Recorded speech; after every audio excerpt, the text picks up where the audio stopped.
YCP నేతలు నోరు అదుపులో పెట్టుకోవాలని Janasenani AP deputy CM Pawan warning ఇచ్చారు. ప్రజల కోసం ఎంతవరకైనా వెళ్తానన్న పవన్ బెదిరింపులు మానుకోవాలంటూ ఫ్యాన్ పార్టీ నేతల్ని హెచ్చరించారు.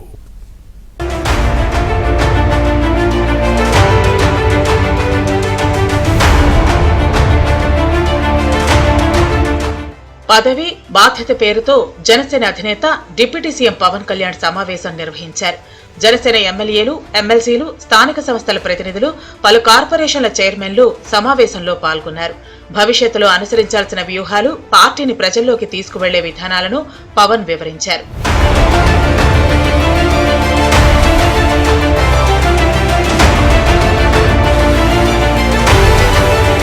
సమావేశంలో వైసీపీ విధానాలను పవన్ ఎండగట్టారు. మన కళ్ల ముందు ఒకడు కూర్చొని మాజీ సీఎం సతీమణ్ణి తిడితే మనం ఏమీ చేయలేని నిస్సహాయతలో ఉన్నామన్నారు. ఆకు రౌడీలను సపోర్ట్ చేస్తామనే పార్టీలను గుర్తించబోమని తేల్చి చెప్పారు. తనకు వ్యక్తిగతంగా ఎవరితోనూ శత్రుత్వం లేదని, రాజ్యాంగ పరిధిలోనే పోరాటం చేస్తానన్నారు. రౌడీలు వెనకేసుకొచ్చే పరిస్థితికి వచ్చేసింది. నాకు ఎప్పుడు కూడా గత పార్టీని తగ్గించడం కూడా ఇష్టం లేదు. నేను రాగానే చెప్పాను, మనం గెలిచిన వెంటనే నేను అదే మన మంగళగిరి ఆఫీసులో, జనసేన ఆఫీసులో కూర్చొని రెచ్చిపోండి. ఈరోజు నేను ఎప్పుడు చెప్పలేదు, అట్లా చెప్పలేదు. ఎప్పుడు గెలవగానే అసలు మనం ఏంటో చూపిద్దాం, అలాంటి పిచ్చి మాటలు నేను ఎప్పుడు మాట్లాడను. ఎందుకంటే బాధ్యత గల వ్యక్తులు ఎలా మాట్లాడతాం, రెచ్చిపోదాం, మనం వచ్చాం కాబట్టి మన టైం అయింది, ఇంక చూపిద్దాం, ఒక్కొక్కటి తడాక అంటాం పిచ్చిగా. ఆ బాధ్యత ఉంటే మనం ఎందుకు ఈ స్థాయి దాకా ఎందుకు వస్తాయి? మనం ప్రజలు నమ్మారంటే నువ్వు బ్యాలెన్స్కి వెళ్తామని కదా. సో నాకు ఆ బ్యాలెన్స్ని మీరు సమాజంలోకి మీ పదవి ద్వారా తీసుకెళ్ళండి. మీ ఏ స్థానాల్లో ఉన్నారో please start doing small correction. చిన్న చిన్న కరెక్షన్ చేయండి. చిన్న చిన్న కరెక్షనే కావచ్చు, అది మీరు బాధ్యతగా చేయాల్సి వస్తుంది. కులం కోసం పార్టీ పెట్టలేదన్నారు పవన్. కుల ప్రాతిపదికన కాకుండా అందరం కలిస్తేనే ఏదైనా సాధించవచ్చని నిరూపించామన్నారు. ఒక బ్యాలెన్స్డ్ ఐడియాలజీ లేకపోతే ఏం జరుగుద్ది అని అనడానికి మనకు అనేక దాఖలాలు ఉన్నాయి. మీరు ప్రాంతీయతత్వం తీసుకోండి, దానికి ఒక టైం లైన్ ఉంటుంది. కేవలం 2-3 కులాలే కావాలి అని చెప్పండి, దానికి ఒక టైం లైన్ ఉంటుంది. దాని తర్వాత అవి పడిపోతాయి.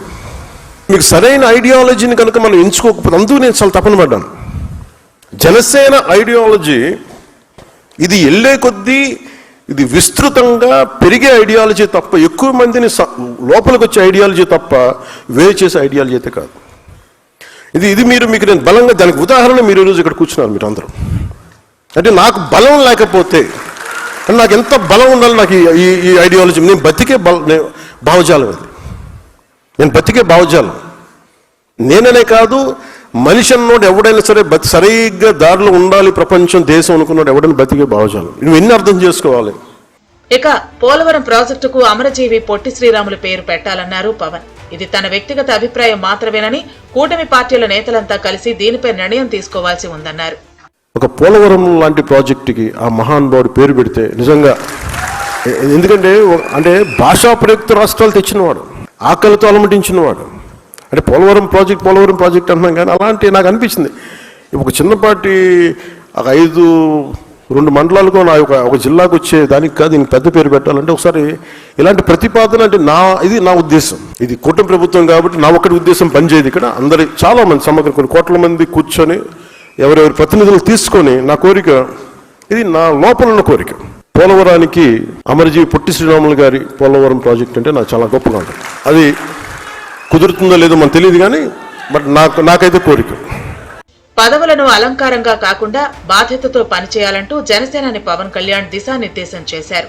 పదవులను బాధ్యతతో నిర్వహిస్తామని, ప్రజలకు అండగా ఉంటామని జనసేన నేతలతో ప్రమాణం చేయించారు.